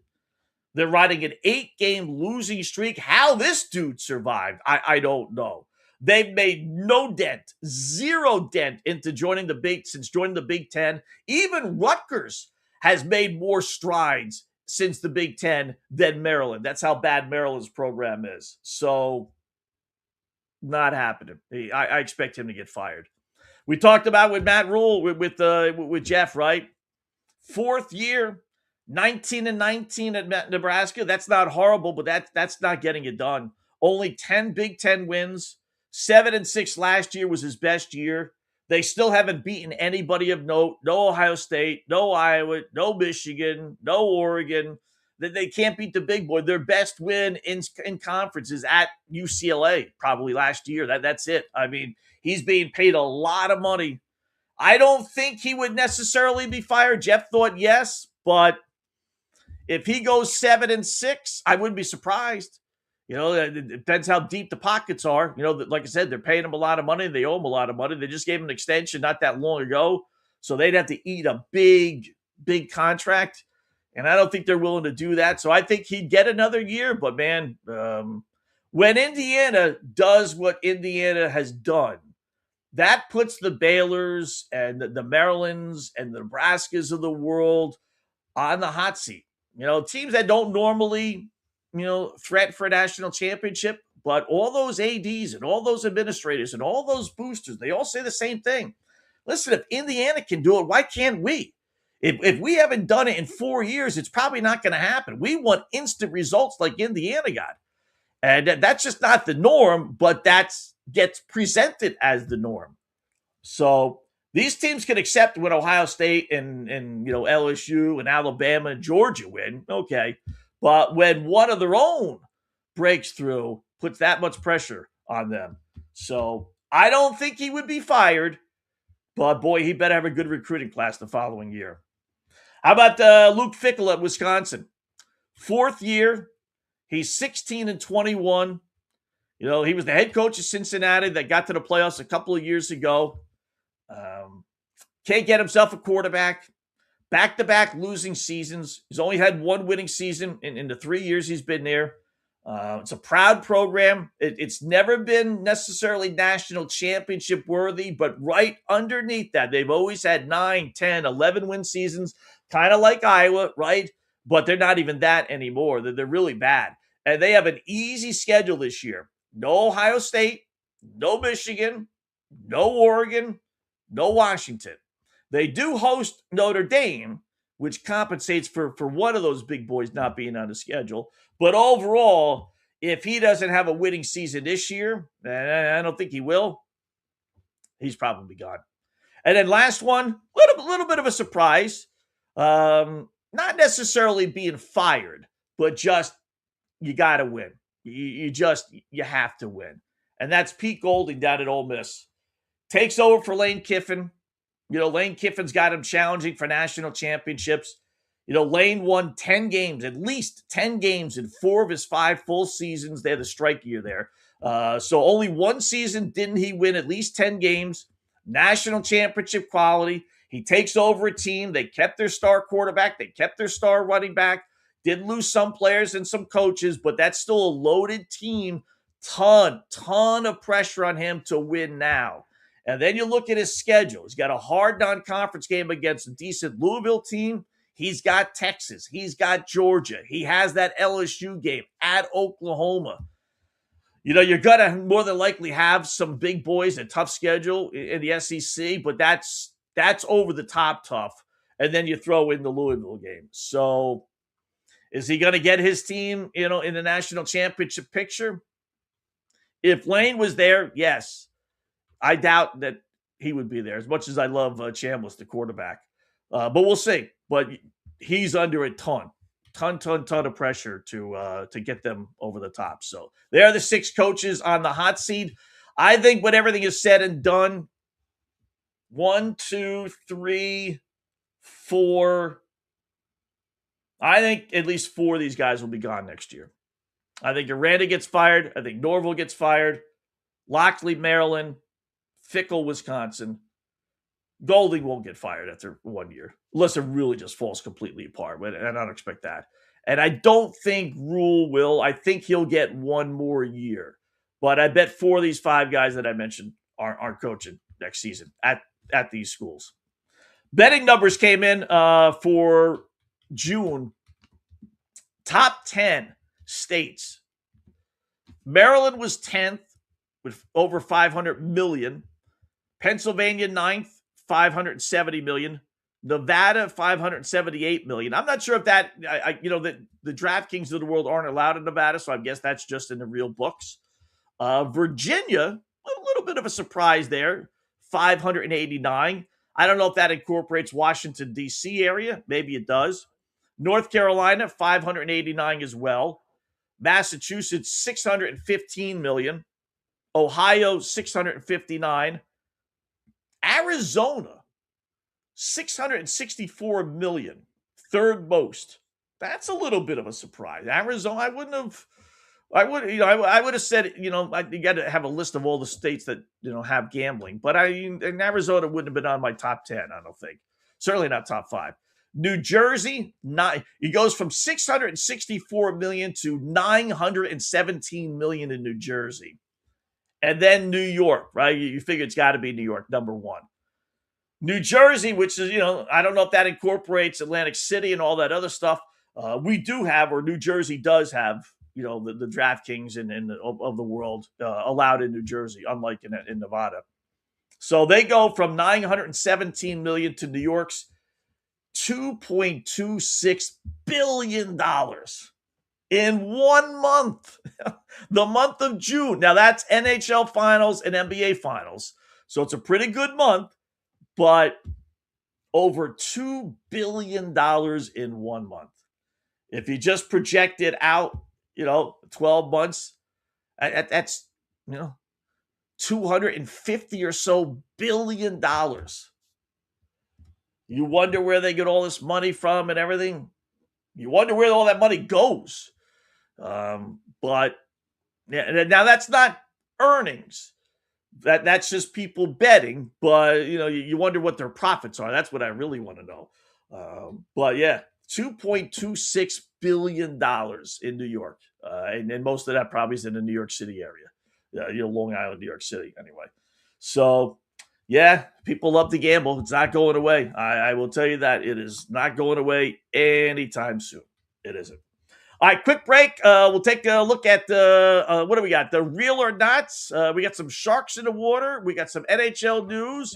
And we'll go over our NFL prop plays with wide receivers. Boy, we got some real good ones. We'll let you know what they are when we come back. Scott Wetzel Show right here on Fan Stream Sports. Hi, golfers. IndyCar Tim here. I want to talk to you a little bit about Golf Central Magazine. It's not just a golf magazine. It's the magazine for everything: turf, travel, philanthropy, and lifestyle. Head over to golfcentralmag.com and check out the latest issue. Some of the regular features in Golf Central Magazine: the Golf Bachelorette of the Month, the Golf Bachelor of the Month, the Golf Cart Girl of the Month, Golf History, Grip It and Sip It. So head over to golfcentralmag.com. It's free. It's the magazine for everything: turf, travel, philanthropy, and lifestyle. Golf Central Magazine at golfcentralmag.com. We'll see you there. Sports fans, it's time to gear up. Head to fanstreamsports.com and check out our brand new merchandise store. We're talking bold t-shirts, 3/4 zips, hoodies, hats, mugs, and more. Everything you need to rep your favorite shows and your favorite crew. Whether you're rolling with the JP Peterson Show in Tampa Bay, From the Rough in Dallas, the Tim May Show featuring Clay Hall, or the Jeff Thidoff Show in Ohio, or any of our FanStream Sports original programming, we've got the perfect look for game day and every day. So don't wait. fanstreamsports.com. Click merch and grab your gear now. Wear the stream, live the stream. fanstreamsports.com. Hey folks, let me tell you about Bay Area Modern Medical Center, a very different kind of approach to primary care. Personalized preventative medicine, not a one-pill-fits-all mentality. Christopher Lugo and his experienced medical staff are proactive in looking at issues before they become a problem, encouraging a healthy lifestyle with proper diet, supplements, and exercise to optimize your active lifestyle. Rather than the impersonal, rushed approach, you will be the only patient and will have our full attention. That's new. Getting old is inevitable, but feeling and looking old is avoidable. Bay Area Modern Medical Centers are experts in anti-aging regenerative medicine that optimizes your body's performance in many areas. So call for an appointment to get started on a journey back to full health and a happy life with a new, modern way of healthcare.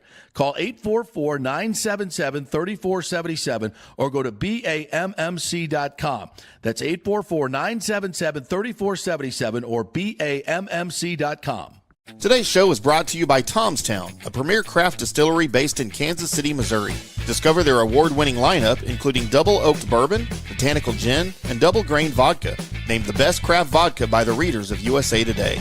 Available for online delivery in 40 states. Visit toms-town.com or their Kansas City distillery to explore more. Elevate your game with Tomstown, where history meets innovation. Please enjoy responsibly. Orion Golf Management Solutions. Orion Management Solutions has tailored its service packages just like it tailors its approach to customers. Some owners need more supervision, while others need periodic assessment of their short-term and long-term strategies and programs. Orion can be called in to develop a business plan with the existing staff, or we can assist with the daily management of a facility or event. Either way, we make sure the client is satisfied and understands the direction the facility needs to go in order to achieve the owner's goals. Orion Management Solutions can help with owner assistance service solutions, daily course management, business plan development, monthly operations, or as-needed consulting services. Whatever your need, Orion Golf Management Solutions can help. Check out oriongolf.com. Let's go! Right now, back to the show on FanStream Sports.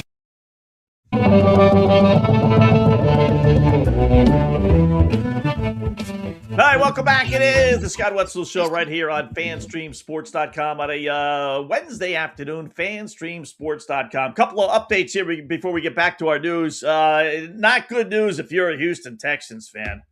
I tell you what, you can make the case that the Texans wide receiver room is the worst room of any contending team, whether it's running backs, quarterbacks, wide receivers. So they just lost one of their, if not their best wide receiver for the rest of the season. Jaden Higgins suffered a torn ACL in practice apparently today. He had 6 receptions or 6 touchdown passes last year. I think that led the team 41 receptions. Now that's with Tank Dell basically missing last season. Dell is supposed to be back, but they have a couple of other guys. He's coming off the serious knee injury from the couple of years ago. He and Noel haven't practiced. Jalen Noel, whoever the fudge that is, he had 26 receptions for 2 touchdowns last year. Their starting wide receivers this year will be Xavier Hutchinson, who had 35 receptions for 0 yards. This guy, Jalen Noel, who had 25 receptions for 0 yards, and a banged-up Tank Dell. That's as bad as it gets. I mean, you're talking Miami Dolphins-like. I mean, that's how bad that is. So You want to blame it on poor C.J. Stroud if he doesn't get the job done again this season? I don't know about that. So, boy, that's they got to go get somebody. If they want to be taken seriously, they got to go get somebody. It looks like the Seagirls are going to sign Travion Diggs. That's one of those that you're on paper, you're like, okay, he's a really good player, right?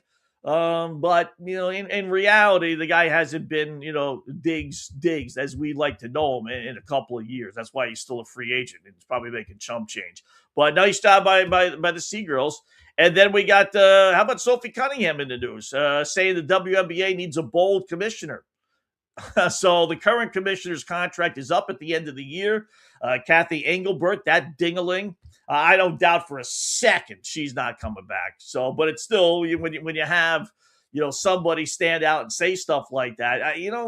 I like Sophie. You know that we all appreciate her on Twitter and X. But man, she's got no problem just that's kind of like talking about a manager and saying you want to manage the Red Sox when, the manager still hasn't been fired yet. You don't generally do things like that, but that's women for you. So I'm sure this will make some news, her talking about who's going to replace Engelbert.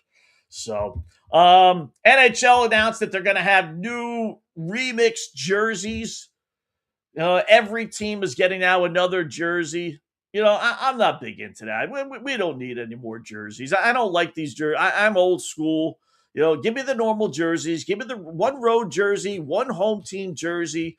You want to throw in one jersey on occasion, maybe, but I don't need 50,000 different one jerseys, and you don't need that because they just want to make you spend money. Simple as that. That's all it is. You want to make you spend money. I can watch this stuff 24/7. I really got. Have you heard of Oz? I'm sure everyone's heard of Oz, right? Perlman, the mentalist. I don't know what he is. I know he can read minds. That's known, but he takes it to a way, way, way another level, right? I've seen 1,000 of these, and I've seen this one before, but I saw it today, so I figured, slow day. It's a Wednesday. We might as well bring it up. It goes about a minute.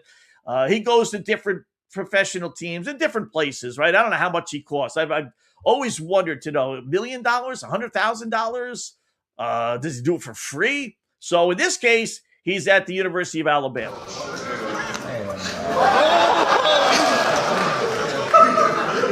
Tim, imagine anybody on this team. Can you visualize this person right now? Yeah. All right, let me look. Doesn't know who it is.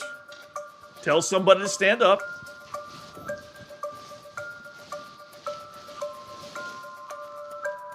Touches his shoulder. Okay. Tim, point and show me where you felt me touch you. Tim, tell us, how many times did you feel me touch you? Twice. And in this room, out of all of your teammates, tell us all, who was the person you were imagining in your mind? Say it, what's their name? QB Reese.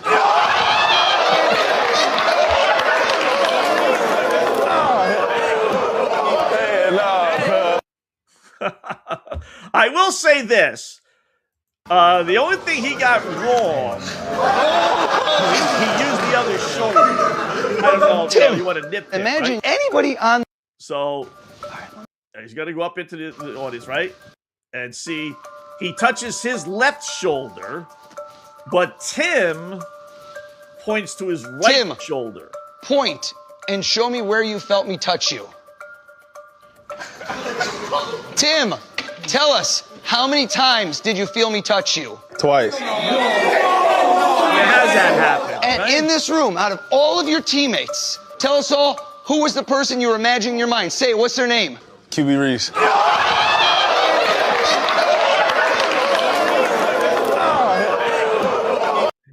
I love the reactions of the guys, right? That's what really makes it perfect.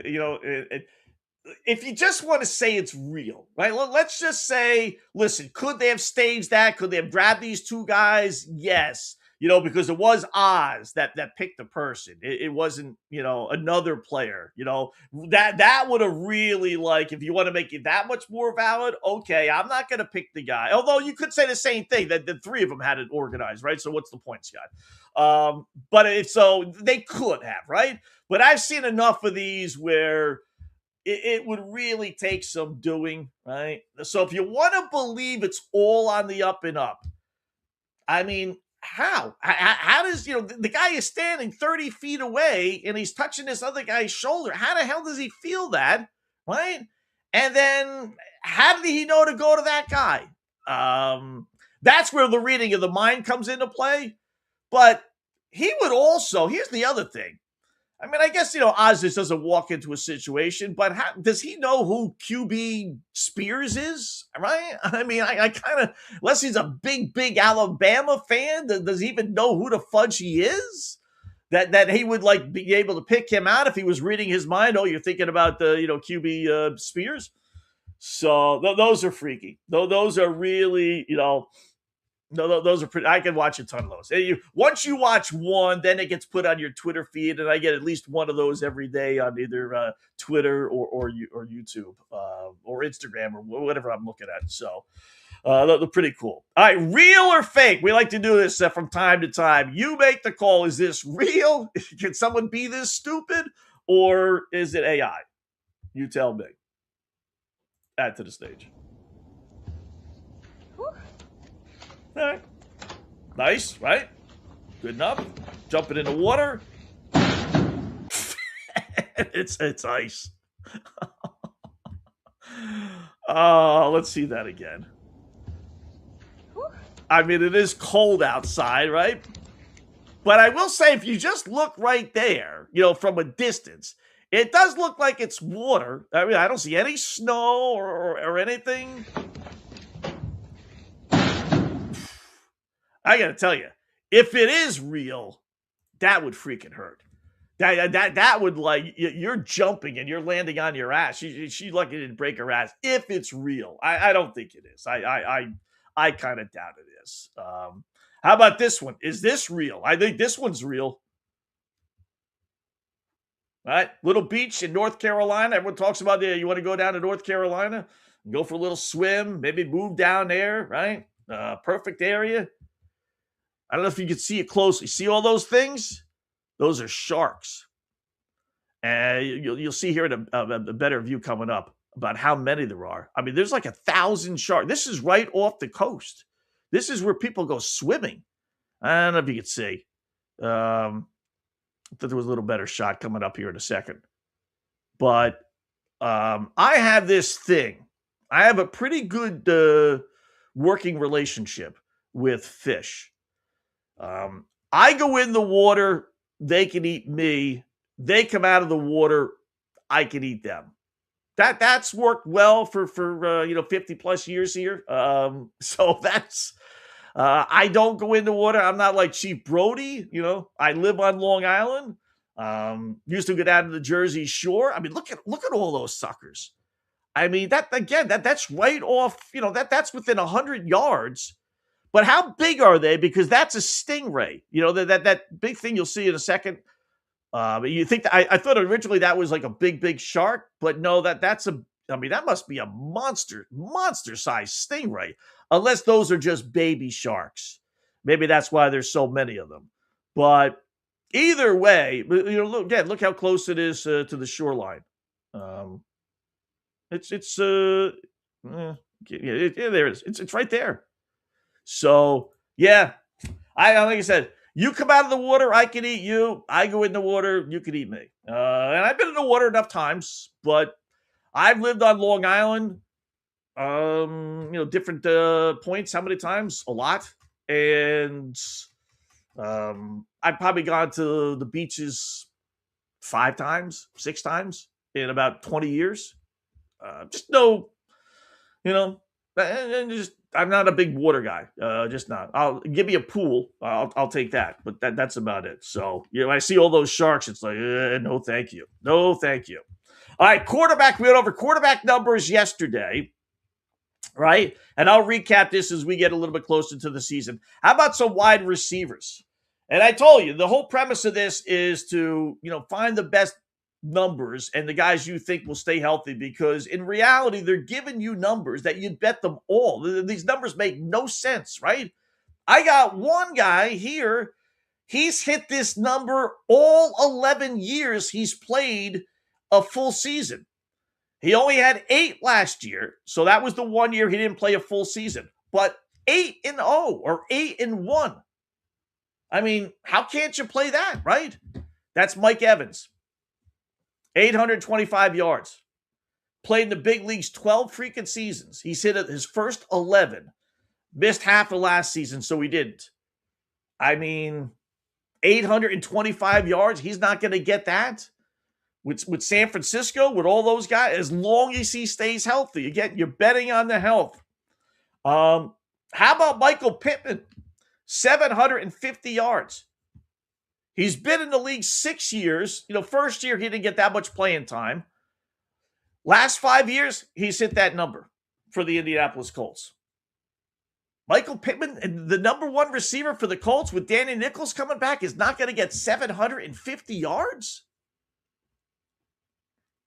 How about Chris Olave down in New Orleans Saints? Now, his number's pretty big, 1,025 and a half, right?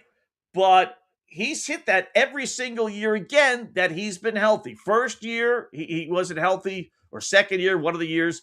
But the other 3 yet, even last year, even with the god-awful, lousy quarterback play the Saints have had the last 2 seasons, he even hit it last year. We went for 1,163. Now, at least they've solidified things a little bit with Chuck. He's not going to get that.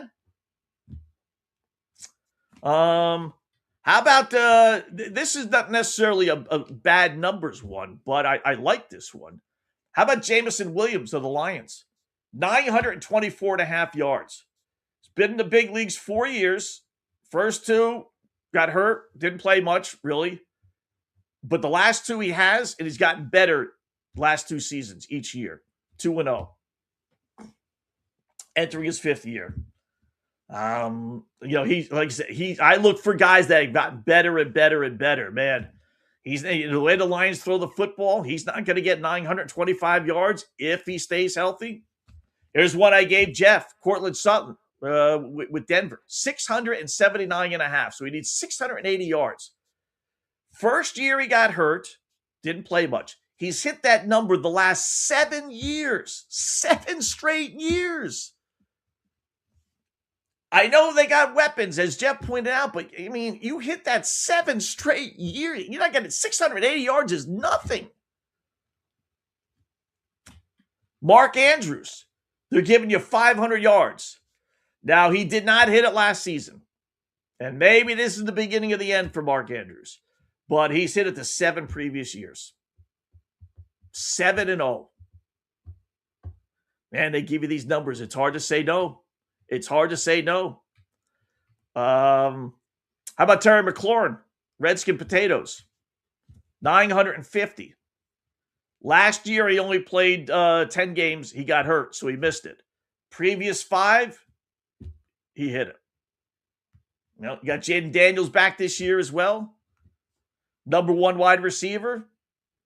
He's not going to get 950 yards in a division in which you have Dallas scoring a ton of points and Philadelphia scoring a ton of points. He's going to be in a lot of shootouts, meaning. So, yeah, I don't know about that. I do like that one too.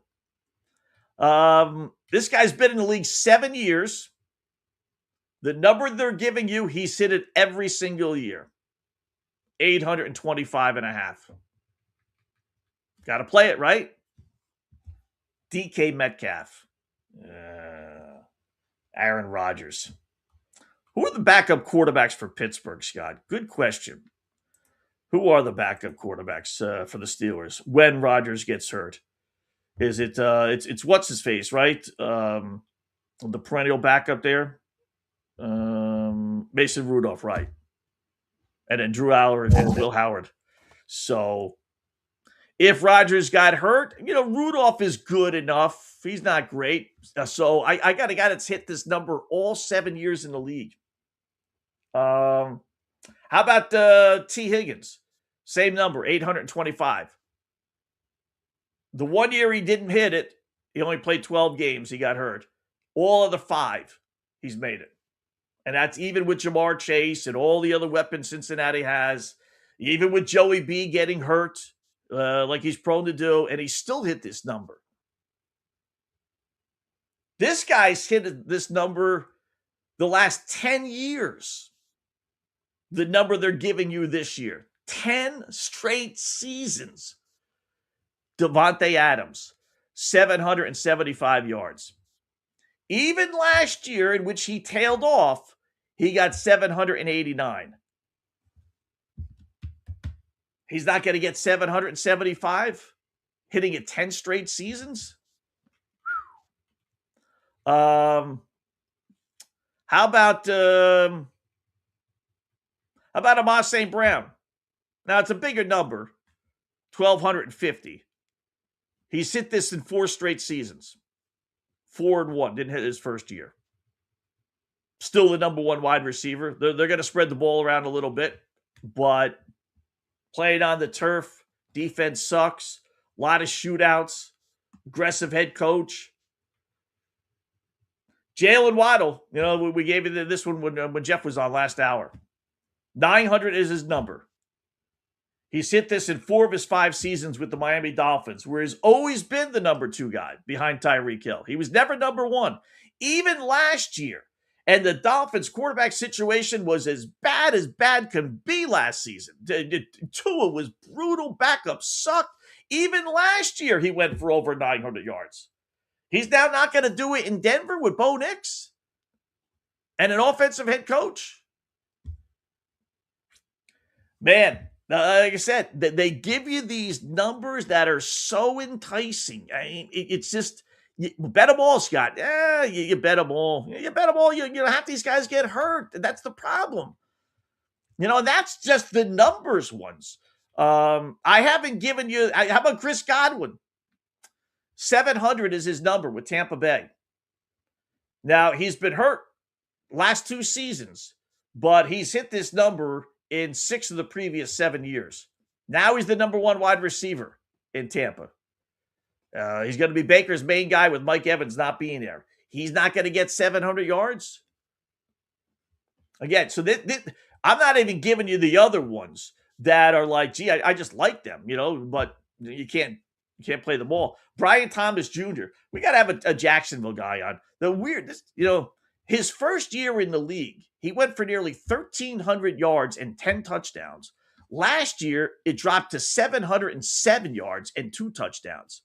So they're giving you 724 and a half. You don't have a 600-yard drop when the team is just as good and you can make the case is even better.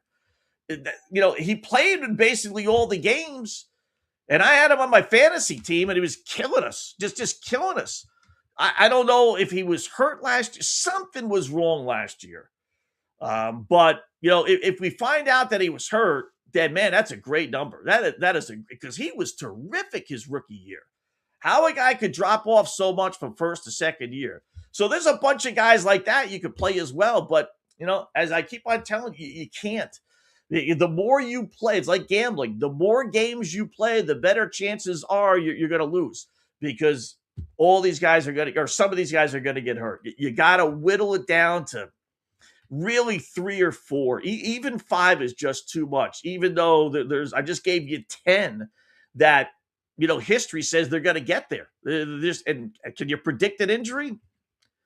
Not really, but, you could stay away from guys. You could stay away from guys who quarterbacks get hurt. You could stay away from Mark Andrews, who might just be getting older. You could stay away from, a Mike Evans, who might be getting older, or a Chris Olave, who, the Saints quarterback situation isn't very good. A Garrett Wilson, whose numbers he's hit every single year, but, who wants to rely on Geno getting him the football with the Jets? So, but those are the ones, those are the top 10 or so that, pretty good numbers, real good numbers from what the boys in Vegas are giving you. Are they suckering you in? I don't think they're necessarily suckering you in. They just know. a lot of these guys just get hurt for whatever reason. And if you have the black cloud over you, like I seemingly do, I'll pick the guys, that end up getting hurt more times than not. So let's check a little four-letter network here, see if anything else is going on. I told you about the Higgins injury with the Texans. Hopefully Nico Collins stays healthy there. McElroy questioning the LIV players. I'm kind of tired of the LIV and PGA. Let them play. They want to play. They want to play, right? So nothing else really there. Any emails here? There was one I wanted to bring up. What was it here? One of the guys said something. I'll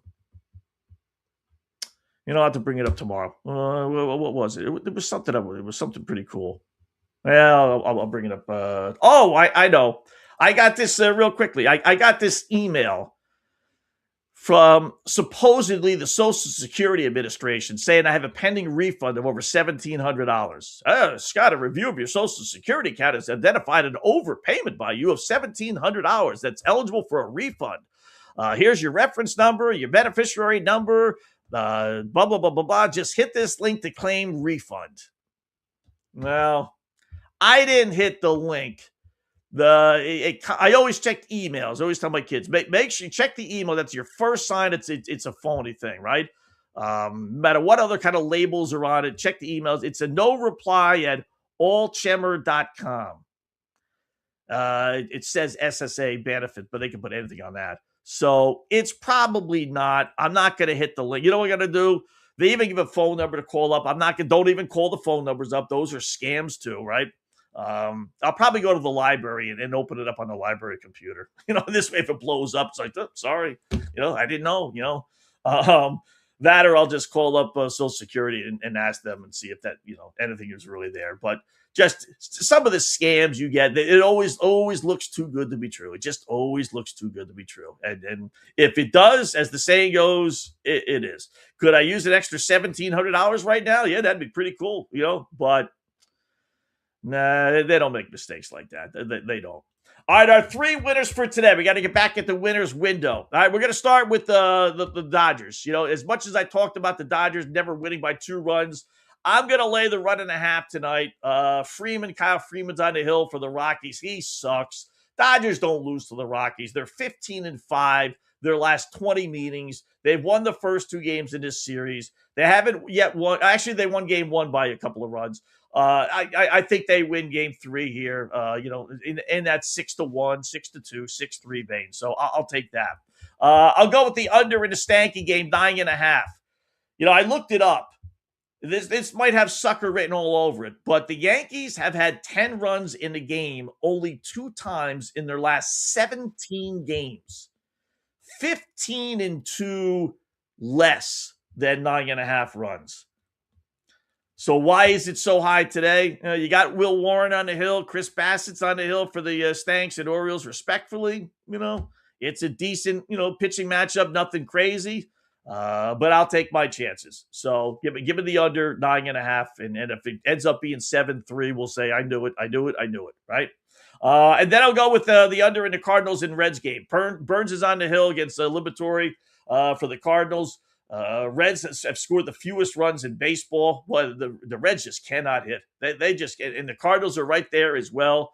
So we're getting a pretty good number with these 2 guys on the hill. So under 8.5, St. Louis and the Cincinnati Reds. And there you go. So under Stankies, under Reds, and the Dodgers laying a 1.5. We will leave you. Yes, I don't think we did one yesterday. I think we forgot to pop one up there, but we'll leave you with this.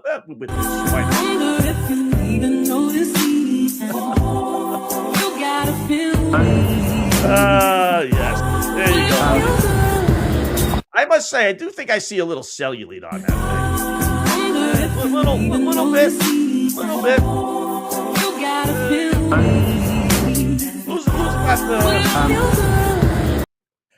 Lose about 5, 6, 7 pounds, honey. Then you'll be even better. So, good job by all the followers. Don't forget, hit that subscribe button. We got another good crowd on YouTube. Hit the subscribe button for me, please. Go to fanstreamsports.com, fanstreamsports.com for all the other shows. We are here Monday through Friday, from 2 to 4 p.m. Eastern time. Going to track down Colby Dant, see if we can get him on tomorrow, do a little college football with him. We're going to have him on every week, once the college football season starts. We got Mark Lawrence coming up on Friday, so I'll find another. We'll do running backs. We did quarterbacks yesterday, wide receivers today, and then we'll do running back numbers for the NFL props for tomorrow. So you pick the ones out you like, and then we'll give our official picks out as we get closer to the season. So enjoy the rest of your Wednesday, folks. Be safe, and we will talk to you tomorrow right here on FanStreamSports.com.